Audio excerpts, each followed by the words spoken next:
আসসালামু আলাইকুম সভাপতি সাহেব, কেমন আছেন? ওয়ালাইকুম সালাম, বসেন। আপনার নাম তো অনেক শুনছি, আপনি চাঁদা প্রতিরোধ কমিটির সভাপতি এখানকার, তাই আজকে পরিচয় হইতে আসলাম।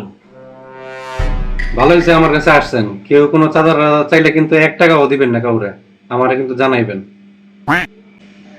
ঠিক আছে সভাপতি সাহেব, তাহলে আজকে উঠি। A few moments later. Hello সভাপতি সাহেব, আপনার সাথে তো একটু কথা ছিল, কোথায় দেখা করব? কি সমস্যা হয়েছে ভাই? আপনি একটা কাজ করেন, আমার বাড়ির পিছে নদীর ধারে আসেন। সভাপতি সাহেব, আমার তো ফোন দিছে, এমন টাকা চাইতেছে, কি করব বুঝতেছি না। আপনি একটা কিছু করেন, আমি তো চিন্তায় পড়ে গেছি। কার এত বড় সাহস আপনার কাছে টাকা দিয়েছে? এই তো নাম্বারটা। এই যে দেখেন নাম্বারটা। ও এই নাম্বার? এরা তো ভাই অনেক খারাপ লোক, যে কোনো প্রতিরোধ করতে পারে। আপনি কম বেশি দিয়ে এটা শেষ করে দেন। আপনি যেহেতু বলতেছেন, তাহলে কম বেশি একটা দিয়ে ঝামেলাটা শেষ করি।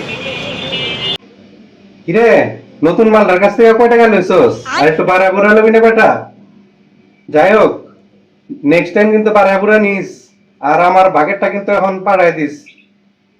আচ্ছা আচ্ছা, আমি ওরে যা বুঝ দেওয়ার দিয়ে দিছি, সমস্যা নাই। क्यों हिला डाला ना